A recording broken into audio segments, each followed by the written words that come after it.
하나님께서 오늘 우리 공동체에게 주신 말씀은 역대하 20장 14절부터 19절 되겠습니다. 역대하 20장 14절부터 19절까지 말씀입니다. 우리 한 절씩 우리 힘차게 교독해 봅시다. 여호와의 영이 회중 가운데서 레위 사람 야하시엘에게 임하셨으니 그는 아삽 자손 mat단야의 현손이요 여이엘의 증손이요 분하야의 손자요 스가랴의 아들이더라.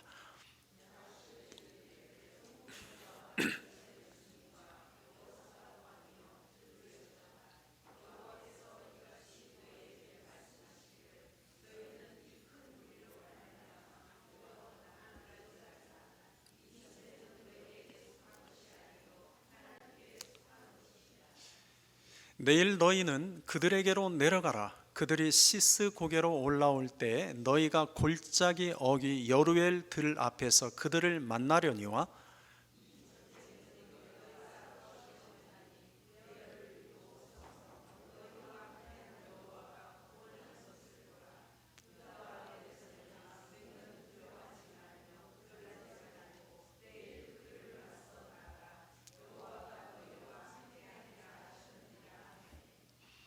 여호사밧이 몸을 굽혀 얼굴을 땅에 대니 온 유다와 예루살렘 주민들도 여호와 앞에 엎드려 여호와께 경배하고 그와 저상과 고라 자손에게 속한 레위 사람들은 서서 심히 큰 소리로 이스라엘 하나님 여호와를 찬송하니라.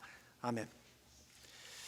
오늘은 하나님이 찾으시는 예배자 10번째 시간입니다. 오늘 우리가 살펴볼 사람은 여호사밧에 대한 이야기입니다. 여호사밧은 남유다의 네 번째 왕입니다. 그런데 열왕기서에 여호사밧에 대한 이야기는 불과 10절밖에 기록되어 있지 않습니다. 그런데 반면 역대기서에는 이 여호사밧에 대한 이야기가 무려 넉 장이나 기록되어 있습니다. 열왕기서와 역대기서는 공통점이 있다면 그것은 왕들에 대한 역사서라는 점이고, 차이점이 있다면 열왕기서는 북이스라엘과 남유다의 모든 왕들에 대한 이야기를 기록하고 있는 반면 역대기서는 다윗의 혈통인 남유다의 왕들에 대한 이야기만 기록하고 있습니다.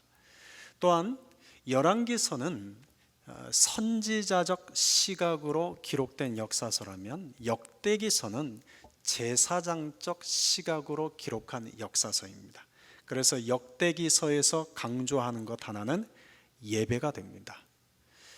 이 여호사밧에 대해서 열왕기서에서는 불과 10절, 10절밖에 기록되지 않은 반면 역대기서에서는 무려 역대기 하 17장부터 20장까지 4장에 걸쳐 기록되어 있다는 것은 이 여호사밧이 역대기서가 강조하는 예배의 모범이 되는 사람이다 라는 것을 우리가 알 수 있습니다. 오늘은 바로 이 역대기하 17장부터 20장까지 내용을 중심으로 이 예배의 사람, 이 역대기서에 기록된 예배의 모범이 되는 이 여호사밧에 대해서 우리가 함께 살펴보려고 합니다. 여호사밧은 35살에 유다의 왕이 되었습니다. 그리고 25년간 유다를 다스리는 왕이 되었습니다. 그가 왕이 된 후에 그에 대하여 성경이 그를 평가하는 내용이 나오는데 그것은 역대기하 17장 6절입니다.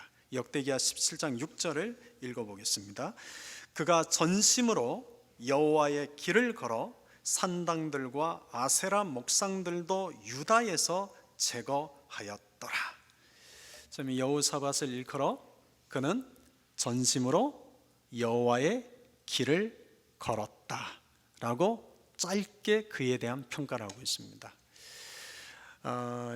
전심으로 여호와의 길을 걸었다라는 말의 뜻은 성전 안에서만 하나님을 예배하는 자가 아니라 성전 밖인 세상 속에서도 하나님을 예배하는 자였다라는 뜻입니다. 우리가 전심으로 하나님의 길을 걸어간다, 또 하나님을 전심으로 예배한다라는 것은 교회 예배당 안에서만 하나님을 예배하는 자가 아니라 우리가 살아가는 삶의 자리 속에서도 하나님을 예배하는 자로 살아가는 것을 의미합니다. 세상에는 성전 안에서만, 교회 예배당 안에서만 예배하는 자들이 많습니다. 그러나 예배당 밖을 벗어나 세상 속에서 하나님을 예배하는 자로 살아가는 자는 지극히 적습니다. 성전 안에서 예배하는 자들은 많지만 우리가 살아가는 삶의 자리 속에서 내가 하나님을 예배하는 자로 살아가는 자는 찾아보기가 너무나 어렵습니다. 그런데 여호사밧은 전심으로 하나님을 예배하는 자였습니다. 그는 성전 안에서만 하나님을 예배하는 자가 아니라 성전 밖에서도 하나님을 예배하는 자였습니다. 그래서 역대하 17장 6절에 그가 전심으로 여호와의 길을 걸어갔는데, 그래서 유다, 성전 밖에 있는 유다 땅에 가득한 아사람 목상들, 우상들을 제거하는 일에 힘썼다라고 한마디를 덧붙이는 겁니다. 여러분, 교회 안에서 우리가 예배할 때 당연히 이 예배당 안에 우상을 세울 수가 없죠.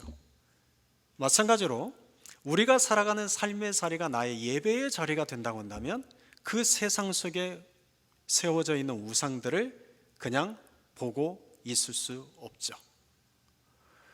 여러분, 하나님을 전심으로 예배하는 자는 이 예배당에서뿐만 아니라 내가 살아가는 삶의 자리에서 하나님을 예배하는 자라는 것을 기억합시다.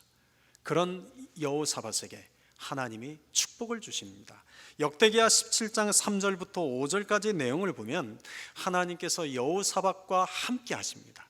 그리고 그 여호사밧의 손을 통하여 유다 땅을 견고하게 세우시고, 또한 그 여호사밧에게 하나님의 큰 부귀와 영광을 누리게 하십니다. 또한 역대기하 17장 10절을 보면 여호와께서 유다 사방의 모든 나라에 두려움을 주사 여호사밧과 싸우지 못하게 하십니다. 여러분, 이런 여호사밧이 받은 예배를 통해서 받은 그 복을 가만히 들여다보면 솔로몬과 이렇게 오버랩이 됩니다. 솔로몬 역시도 하나님을 예배하는 자로 이와 같은 복을 받았는데 지금 여호사밧 역시도 동일한 은혜와 복을 받았다는 것을 보게 됩니다. 사랑하는 성도 여러분, 하나님을 전심으로 예배하는 자에게 하나님은 큰 은혜를 주십니다. 하나님을 전심으로 예배하는 자에게 하나님은 복을 주십니다. 그런데 기억합시다. 우리는 물론 은혜와 위해서 복을 위해서 예배하는 것이 아닙니다. 우리는 내가 믿는 하나님이 너무나 사랑을 속에서 나를 지으신 그 하나님, 나를 하나님의 자녀로 삼아주신 그 하나님이 너무나 좋아서 그 하나님의 가장 기뻐하시는 예배를 올려드리는 것입니다. 그런데 하나님이 전심으로 예배하는 자에게 그냥 당연하게 받지 않으시고 우리에게 은혜를 주시고 복을 주시는 것입니다. 여호사밧은 예배를 통하여 하나님께 은혜와 복을 받았습니다.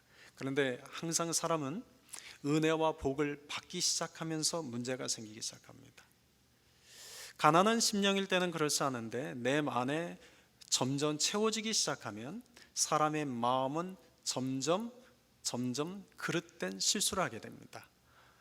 역대기하 18장 1절에 보면 여호사밧이 하나님께 부귀와 영광을 받아 누리게 되자 그는 결정적인 실수를 하게 됩니다.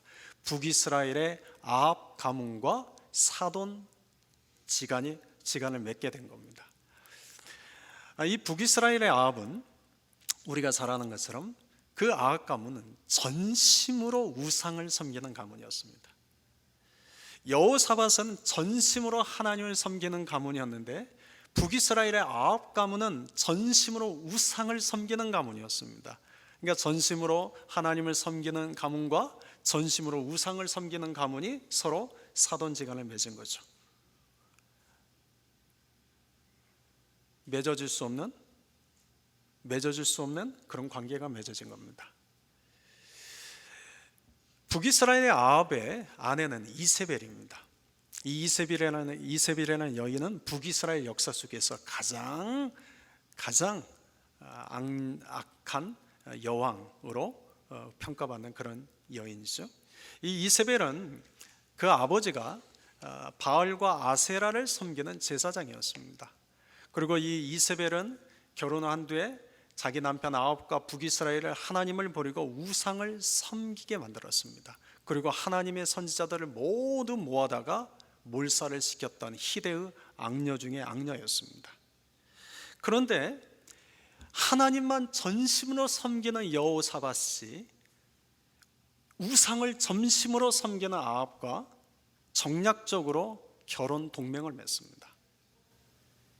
일어날 수 없는 일이 일어난 거죠.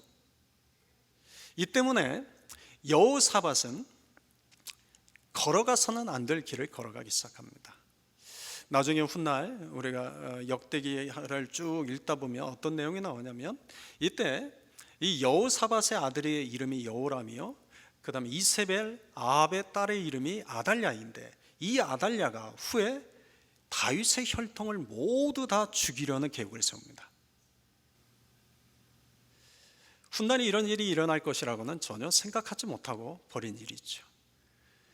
사돈지간을 맺은 지 2년이 되었을 때 아합이 아람 왕 베나댓 2세와 전쟁을 벌이기 위해서 이 유다에 있는 여호사밧 왕을 끌어들입니다. 그때 미가야라는 선지자가 와서 말하기를 이 전쟁은 패할 수밖에 없는 전쟁입니다. 이 전쟁에서 아합은 죽게 될 것입니다. 그러니 여호사밧 왕은 이 전쟁에 참여해서는 안 됩니다 라는 의미의 하나님의 말씀을 대언해 줍니다. 그런데 이 말을 듣고 여호사밧은 어떤 선택을 했을까요? 전심으로 하나님을 섬겼던 여호사밧이 미가야 선지자를 통하여 들려주신 하나님의 말씀을 듣고 하나님의 말씀을 따라가지 않고 사돈지간인 아합을 따라갑니다. 그래서 전쟁터에 참여하게 됩니다. 여러분, 우리가 누구와 어울리느냐가 중요합니다. 우리가 누구와 함께 삶을 나누냐가 중요합니다. 여러분, 악은 멀리해야 됩니다. 하나님을 대적하는 자들과는 멀리해야 됩니다. 물론 복음을 전하기 위해서는 전략적으로 다가가야 됩니다. 그러나 복음에 대한 이유가 아닌 악을 행하는 자, 하나님을 대적하는 자들과 그들과 삶을 나누기 위해서 그들과 어울리기 시작하면 나도 모르는 사이에 점점 하나님으로부터 멀어지게 됩니다. 나도 모르는 사이에 점점 하나님의 말씀이 아닌 그 사람들의 관계가 더 중요하게 여겨지게 됩니다. 여호사밧이 우리에게 그 모습을 보여줍니다. 결국 하나님의 말씀대로 아합은 그 전쟁터에서 죽임을 당하게 됩니다. 그리고 여호사밧은 그 전쟁터에서 죽음의 위기에 처했다가 하나님의 도우심으로 겨우 목숨을 유지하고 도망치게 됩니다. 여호사밧 왕이 폐잔병으로 예루살렘으로 돌아올 때 그를 마중 나왔던 것은 하나님의 아들 선지자 예후였습니다. 예후는 폐잔병의 모습으로 돌아오는 여호사밧 왕을 향하여 거침없이 책망을 하기 시작합니다. 그 내용이 역대하 19장 2절인데 제가 읽어보겠습니다. 왕이 악한 자를 돕고 여호와를 미워하는 자들을 사랑하는 것이 옳습니까? 지금 왕이 하나님의 말씀을 듣지 않고 그 악한 자를 돕는 것이 과연 옳습니까? 왕이 지금 여호와를 미워하고 여호와를 대적하는 그를 사랑하는 것이 지금 옳습니까? 하나님의 진노가 당신에게 임할 것입니다. 여러분, 사람은 누구나 실수할 수 있습니다. 사람은 잘못을 범할 수 있습니다. 사람은 완벽하지 않기 때문입니다. 중요한 것은 실수하고 잘못을 범한 이후의 행동이 중요합니다. 내가 실수하고 내가 잘못했을 때 누군가가 나에 대해서 그 실수와 잘못을 지적할 때 그 잘못을 지적한 것을 겸허하게 받아들일 줄 알면 괜찮습니다. 그런데 대개는 받아들이지 않습니다. 특히 높은 자리에 있는 사람일수록, 나이가 많은 사람일수록 받아들이지 않습니다. 그 이유는 교만 때문입니다. 교만한 사람은 지적받는 것을 싫어하죠. 그러면서도 남을 지적하는 것은 잘합니다. 교만한 사람은 자신의 실수와 잘못을 돌아보지 않으면서도 다른 사람의 실수와 잘못은 돌아봅니다. 교만은 패망의 선봉이요 거만한 마음은 넘어짐의 앞잡이다라는 잠언서 16장 18절의 말씀처럼, 여러분, 사람이 패망하고 사람이 넘어지는 것은 결코 실수나 잘못 때문이 아닙니다. 사람이 실수하고 잘못하기 때문에 패망하고 넘어지는 것이 아니라 교만하고 거만한 마음 때문에 패망을 하게 되고 넘어지게 되는 것입니다. 다윗 왕도 밧세바를 범하는 죄를 범했을 때 나단 선지자가 와서 책망을 하는 것을 듣고 겸허하게 그것을 받아들였습니다. 오늘 본문에 나오는 여호사밧도 자신이 지금 하나님의 말씀을 어기고 전쟁터에 참여했다가 돌아왔을 때 예후 선지자를 통하여 하나님의 책망하셨을 때 그 책망을 겸허하게 받아들입니다. 사랑하는 성도 여러분, 하나님은 완벽한 사람을 사용하는 것이 아닙니다. 하나님은 능력이 많은 사람을 사용하시는 것이 아닙니다.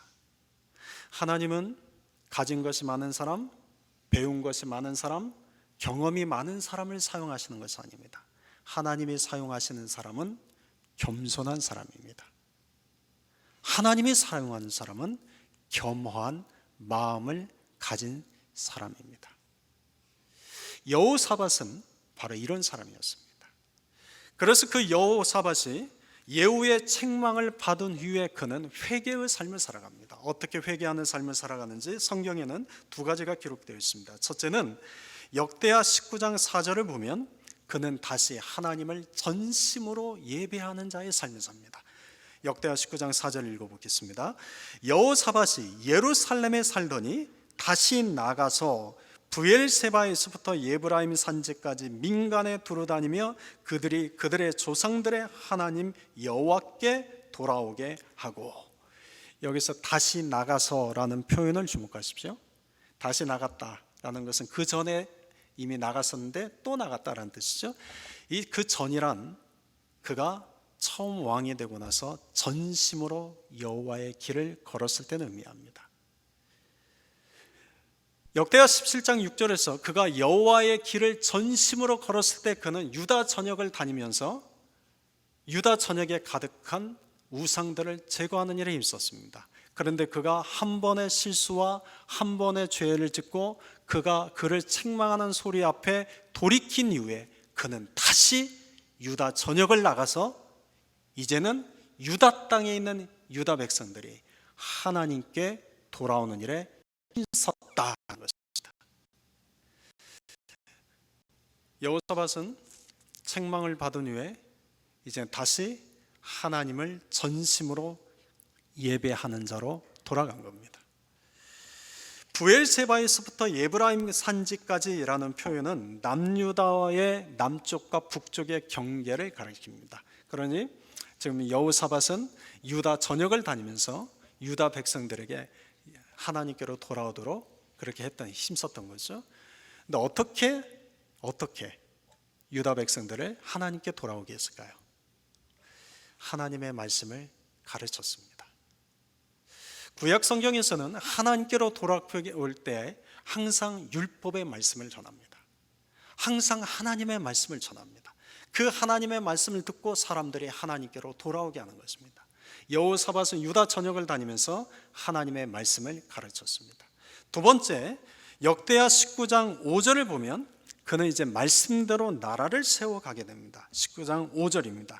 또 유다 온 나라의 견고한 성읍에 재판관을 세우되 성읍마다 있게 하고. 여러분, 우리가 말씀을 가까이 하다 보면 말씀을 통해서 내 삶 속에 버려야 할 것이 깨달아집니다. 또한 반대로 내 삶 속에서 세워져야 할 것도 생각이 깨닫게 됩니다.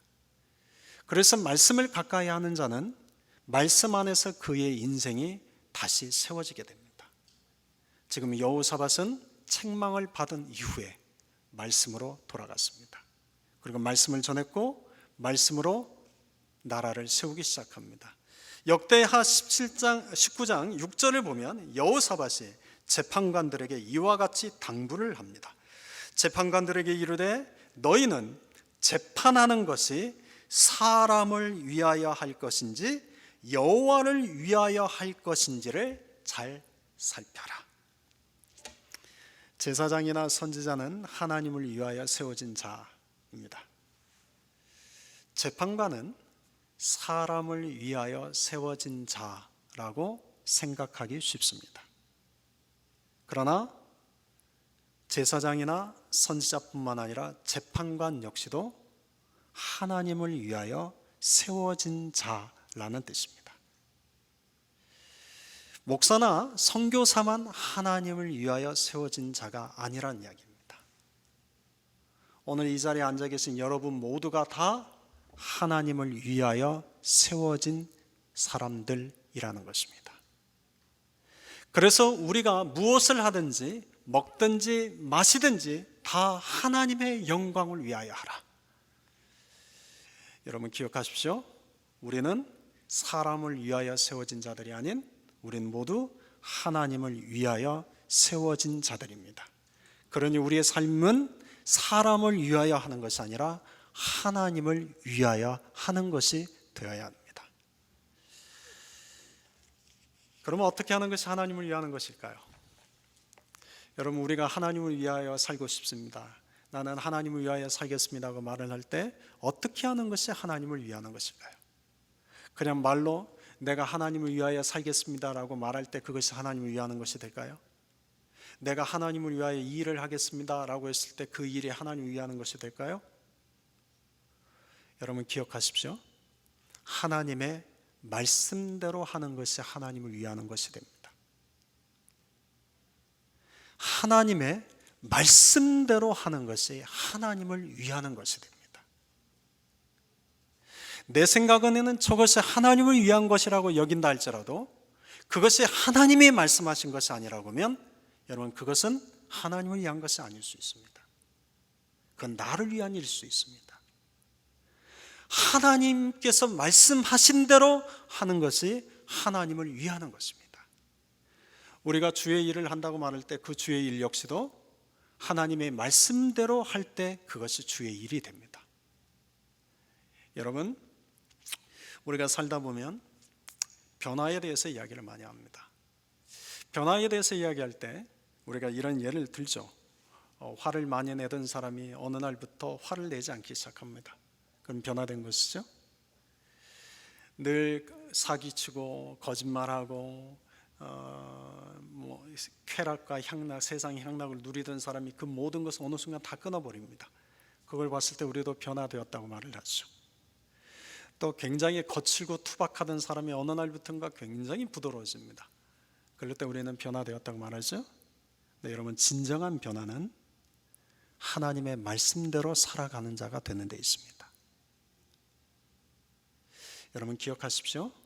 하나님의 말씀대로 살아가는 자가 될 때 진정한 변화가 있는 것입니다.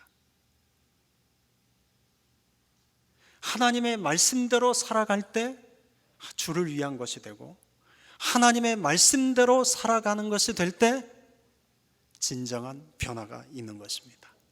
또한 하나님의 말씀대로 살아가는 자가 진정한 회개의 삶을 살아가는 자입니다. 여호사밧을 통해서 우리에게 보여주는 것입니다. 그런데 여호사밧이 이제 하나님의 말씀대로 살아갈 때 한 가지 사건이 벌어집니다. 역대하 20장 1절입니다. 역대하 20장 1절을 같이 한번 읽어봅시다. 그 후에 모압 자손과 암몬 자손들이 마온 사람들과 함께 와서 여호사밧을 치고자 한지라. 여러분 여호사밧이 책망을 들은 후에 회개하는 마음으로 이제는 하나님의 말씀으로 돌아갔습니다. 하나님의 말씀으로 사람들을 하나님께로 돌아오는 일에 힘썼고 또 하나님의 말씀대로 나라를 세워가는 일에 힘썼습니다. 그런데 그 여호사밧에게 어느 날 모압과 암몬 자손이 마온 자손들과 연합군을 조직해서 여호사밧을 치러 왔습니다. 여호사밧 한 사람의 이름을 콕 집어서 여호사밧을 치고자 한지라라고 기록하고 있습니다. 여러분, 무슨 의미입니까? 우리가 말씀대로 살아가려고 하면, 우리가 말씀을 내 삶의 기준으로 삼아 살아가려고 하면, 우리가 진정한 회개의 삶을 살아가려고 하면 반드시 영적 공격이 다가옵니다. 지금 이들의 목적은 유다가 아닙니다. 이들의 목적은 하나님의 말씀대로 살아가고, 하나님의 말씀대로 나라를 일으켜가고, 하나님의 말씀이 삶의 기준과 나라의 기준을 삼으려고 하는 그 여호사밧을 치려고 공격해 온 겁니다. 20장 3절을 보면 여호사밧이 이 공격 앞에서 두려움을 느낍니다. 여러분, 영적 공격이든 육적인 공격이든 두려움을 느껴지는 것은 당연합니다. 인간은 두려움이 느껴지는 것은 당연합니다. 근데 중요한 것은 두려움이 느껴질 때 어떻게 반응하느냐입니다. 여러분, 두려움이 내 안에 일어난다는 것 자체가 문제가 아니라 두려움이 내 안에 일어날 때 내가 어떤 반응을 보이느냐가 중요합니다. 자, 여호사밧이 두려움이 느껴진 상황에서 어떤 반응을 보이는지를 봅시다. 역대하 20장 3절 4절입니다. 여호사밧이 두려워하여 여호와께로 낯을 향하여 간구하고 온 유다 백성에게 금식하라 공포하며 유다 사람이 여호와께 도우심을 구하려 하여 유다 모든 성읍에서 모여와서 여호와께 간구하더라. 지금 뭐 하고 있습니까? 뭘 하고 있습니까? 기도하고 있죠. 여러분, 두려움이 몰려올 때 내가 하나님을 위하여 열심히 살아가려고 하는데, 내가 이제 하나님의 말씀대로 살아가려고 하는데, 그때 나에게 어떤 영적 공격이 다가올 때 기억하십시오. 더욱 기도하는 자리로 나아가십시오. 그런데 여호사밧은 혼자 기도하지 않고 어떻게 하고 있습니까? 유다 백성들을 모두 다 불러 모읍니다. 어린 아이들까지 불러 모읍니다. 그리고는 온 유다 백성들이 함께 하나님께 기도합니다. 근데 그 기도하는 내용 중에 역대하 20장 12절 한 말씀만 제가 읽어보겠습니다. 우리 하나님이여, 그들을 징벌하지 아니하시나이까? 우리를 치러 오는 이 큰 무리를 우리가 대적할 능력이 없고 어떻게 할 줄도 알지 못하옵고 오직 주만 바라보나이다. 여러분, 이것이 기도입니다. 여러분, 이것이 기도입니다. 기도는 내가 어떻게 해야 할지 알지 못하겠고 내가 그 일을 행할 능력도 없으니 오직 주만 바라보겠습니다. 오직 주만 바라보는 것이 기도입니다. 내가 할 수 있으면, 내가 알면 내가 하면 되죠. 근데 내가 할 수 없습니다. 알지도 못합니다. 그러니 오직 주만 바라보는 것입니다. 그럴 때 주님이 일하십니다. 그럴 때 주님이 역사하십니다. 그 기도하는 자리에 여호와의 영이 스가랴의 아들 야하시엘에게 임하여 이제 말씀을 대언합니다. 그 말씀을 대언하는 내용이 역대하 20장 15절 하반절입니다. 너희는 이 큰 무리로 말미암아 두려워하거나 놀라지 말라. 이 전쟁은 너희에게 속한 것이 아니요 하나님에게 속한 것이니라. 여러분, 이 말씀의 의미를 제대로 이해하셔야 됩니다. 지금 하나님이 이 전쟁은 너희에게 속한 것이 아니라 나 하나님에게 속한 것이라 라고 말씀하시는 거기에는 이 전쟁이 허락한 이가 나라는 겁니다. 이 영적 공격을 허락한 이가 나라는 겁니다. 그러니 이 전쟁이나 그 어떤 영적 공격이나 그 어떤 삶의 고난을 해결하는 분도 하나님이시라는 겁니다. 역대하 20장 17절에서 한 번 더 이렇게 말씀하십니다. 이 전쟁에는 너희가 싸울 것이 없나니 대열을 이루고 서서 너희와 함께한 여호와가 구원하는 것을 보라. 하나님이 하시겠다는 거죠. 여러분, 이 장면 우리가 알고 있는 성경 지식 중에 오버랩되는 그런 장면이 생각나지 않습니까? 무엇이 생각나십니까? 모세가 생각나지 않습니까? 모세가 이스라엘 백성들을 출애굽해서 홍해 바다 앞에 섰을 때 그때 하나님께서 모세를 통하여서 하신 말씀입니다. 출애굽기 14장 10절입니다. 너희는 두려워 말고 가만히 서서 여호와께서 오늘날 너희를 위하여 행하시는 구원을 보라. 또한 사무엘 선지자 시대에도 똑같은 말씀을 하셨습니다. 사무엘상 12장 26절에 보면 너희는 이제 가만히 서서 여호와께서 너희 목전에서 행하시는 이 큰 일을 보라.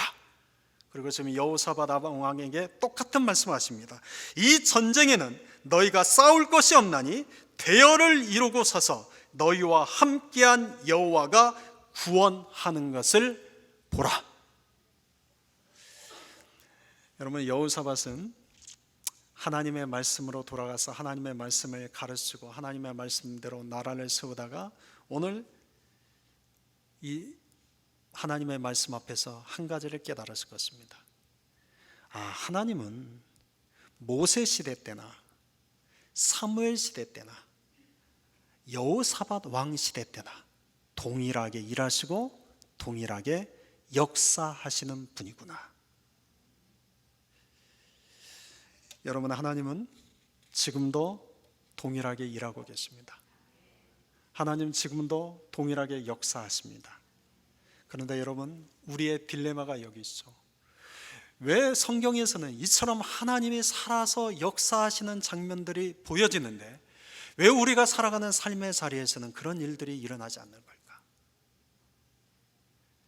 여러분, 무엇이 문제일까요? 하나님의 능력이 떨어져서일까요? 하나님의 능력의 손이 짧아져서일까요? 하나님에게 문제가 생기신 걸까요? 누구에게 문제일까요? 우리에게 문제가 있는 겁니다.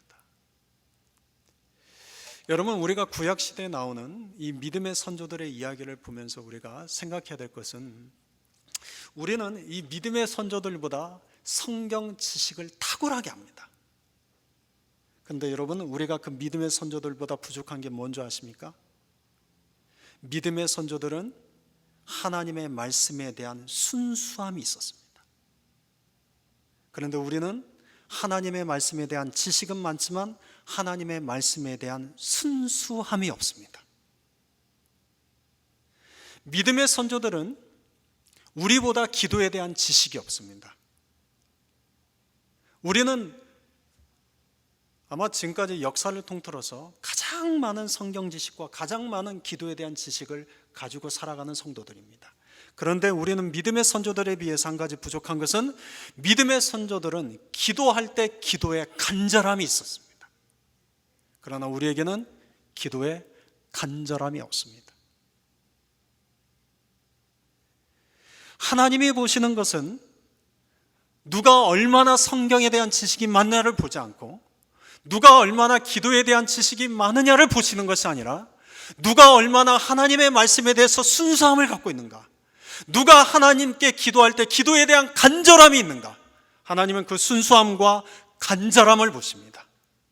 믿음의 선조들에게는 이와 같은 순수함과 간절함이 있습니다. 여러분, 60년대 70년대 우리 믿음의 부모 세대에게도 이와 같은 순수함과 간절함이 있었습니다. 그런데 우리는 많은 교육을 받았습니다. 많은 훈련을 받았습니다. 많은 것을 알게 되었습니다. 그런데 그 많이 아는 것 때문에 우리가 더 하나님의 말씀에 대해서 순수해지는 것이 아니라 오히려 하나님의 말씀에 대해서 우리의 순수함은 바래졌습니다. 우리가 기도에 대한 지식은 더 많이 쌓여졌지만 기도에 대해서 그것 때문에 더 많이 간절해진 것이 아니라 오히려 기도에 대한 그 간절함이 무디어졌습니다.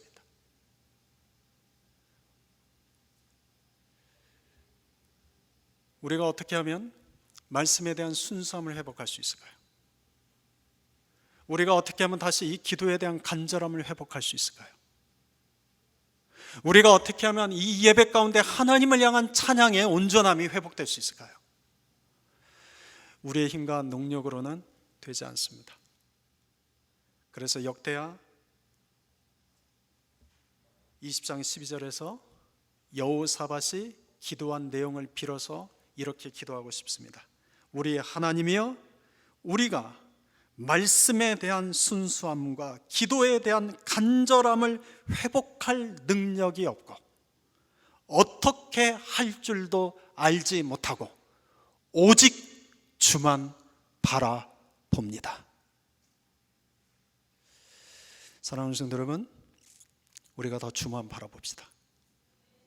우리가 더 주를 바라볼 때 그분의 영이 우리를 덮어주실 것입니다. 내 힘으로, 내 능으로는 할 수 없지만, 나는 어떻게 해야 될지 알 수 없지만, 머리로는 아는 것이 많아서 이렇게 했으면 좋겠다 바라는 것이 있지만, 여러분 그 모든 거 다 내려놓으십시오. 그리고 오직 주만 바라보십시오. 그 주님 앞에 나아가 나는 할 능력이 아무것도 없습니다. 나는 어떻게 할지 알지 못합니다. 그러나 주만 보겠습니다. 여호사밧은 주를 바라봤습니다. 다음 날 여호사밧은 이스라엘 백성들이 이끌고 유다 백성들이 이끌고 이제 전쟁터가 있는 드고아들로 나가게 됩니다. 드고아들에 나가서 여호사밧이 한 일을 이제 역대하 20장 21절에 보면 이렇게 기록하고 있습니다. 백성과 더불어 의논하고 노래하는 자들을 택하여 거룩한 예복을 입히고 군대 앞에서 행진하며 여호와를 찬송하여 이르기를 여호와께 감사하세 그의 인자하심이 영원하도다 하게 하였더니, 여러분 지금 여호사밧이 백성들을 이끌고 전쟁터에 나갔습니다. 그런데 전쟁터에 나가서 한 일이 용사를 택하고 갑옷을 입혀주고 전술을 일러주는 것이 아니라 노래하는 자들을 택하고 거룩한 예복을 입혀서 하나님을 찬송하게 합니다. 제정신이죠? 제정신입니까? 아닙니까? 우리 자신을 돌아보면 이거 제정신 아닌데?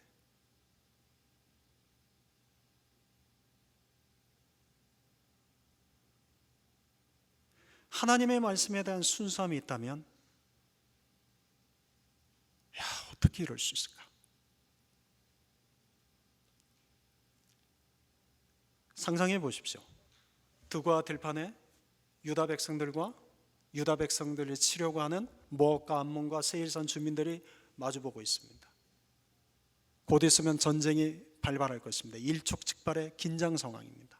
그런 그때 유다 진영에서 거룩한 예복을 입은 자들이 나와서 나란히 서서 하나님을 찬양하기 시작합니다. 여호와께 감사하세 그 영원하신 인자하심이 영원하도다. 그러자 그 뒤에 있는 유다 백성들도 따라 부르기 시작합니다. 여러분 지금 여호사밧은 두려움이 가득한 전쟁터를 하나님을 찬송하는 예배터로 만들어 버렸습니다. 우리가 살아가는 삶의 자리는 두려움이 가득한 전쟁터와 같습니다. 우리가 전심으로 하나님을 예배할 때 내 삶의 치열한 전쟁터와 같은 삶의 자리를 하나님을 찬양하는 예배의 자리로 바꿔가는 것입니다. 여러분 상상만 해도 저는 너무나 아름답습니다. 우리 성도님들의 삶 속에서는 누가 보더라도 고난이 어렵고 힘들고 불평할 수밖에 없는 상황이고 괴로워할 수밖에 없는 상황이고 낙심할 수밖에 없는 상황인데, 그런데 그런 상황 속에서도 하나님을 찬양하고 있는 겁니다. 찬양의 내용이 여호와께 감사하세. 감사할 상황이 아무것도 없습니다. 그런데 여호와께 감사하세 그 인자하심이 영원하시도다. 하나님의 인자하심이 느껴지지 않습니다. 그런데 그 인자하심이 영원하시도다. 너무나 아름답지 않습니까? 저는 우리의 성도님들이 이와 같은 예배의 사람들이 될 수 있기를 소망합니다. 결국 그 전쟁터에서 그 하나님의 찬양을 들은 하나님이 일하시기 시작합니다. 그래서 하나님이 그 전쟁터에 쳐들어온 모압과 암몬과 세일산 주민들을 서로 자기들끼리 치고받고 죽게 만듭니다. 그러고 나서 전쟁이 싱겁게 끝납니다. 여러분, 우리나라 속담에 이런 말이 있죠. 손 안 대고 코 풀기. 지금 유다 백성들의 입장에서는 정말 손 안 대고 코 푼 격입니다. 하나님이 하신 겁니다. 제가 지미하고 아침에 설교를 리뷰를 하다가 지미한테 물어봤어요. 이런 말을 했어요. 야, 이거 정말 만화 같은 이야기다, 그치? 그랬더니 지미가 네, 정말 만화 같은 얘기예요. 여러분, 근데 만화 같은 이야기가 아니라 우리의 삶의 현실이 되는 이야기입니다. 저는 그 하나님을 믿습니다. 하나님은 우리의 삶에 정말 이 만화같이 말도 안 되는 이야기 같지만 이렇게 하시는 분이십니다.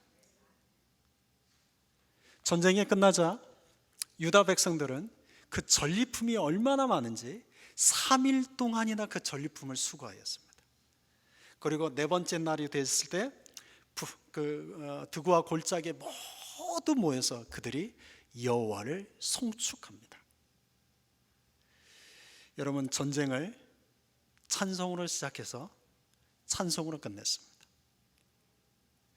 여러분, 내 삶을 찬양으로 시작해서 찬양으로 끝내십시오. 내 삶을 하나님을 예배하는 자료로 만드십시오. 그럴 때 그 드고와 골짜기를 오늘 불의가 골짜기, 불의가라는 말은 축복이란 뜻입니다. 축복의 골짜기가 되게 하십니다.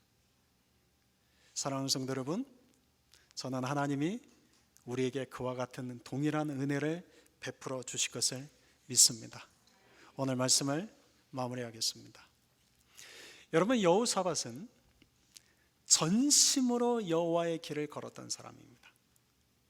전심으로 하나님을 예배했던 사람입니다. 그런데 이 여호사밧은, 역대기서가 이 여호사밧을 주목했던 것은 다른 왕들과 달리 이 여호사밧은 성전 안에서뿐만 아니라 성전 밖에서 하나님을 예배하는 자로 살았습니다. 그래서 열왕기서에서는 단 10절밖에 기록되지 않는 여호사밧의 이야기를 역대기서에서는 무려 4장에 걸쳐서 그에 대해서 기록하고 있는 겁니다. 사랑하는 성도 여러분, 우리도 우리의 예배가 이 자리에서 끝나지 맙시다.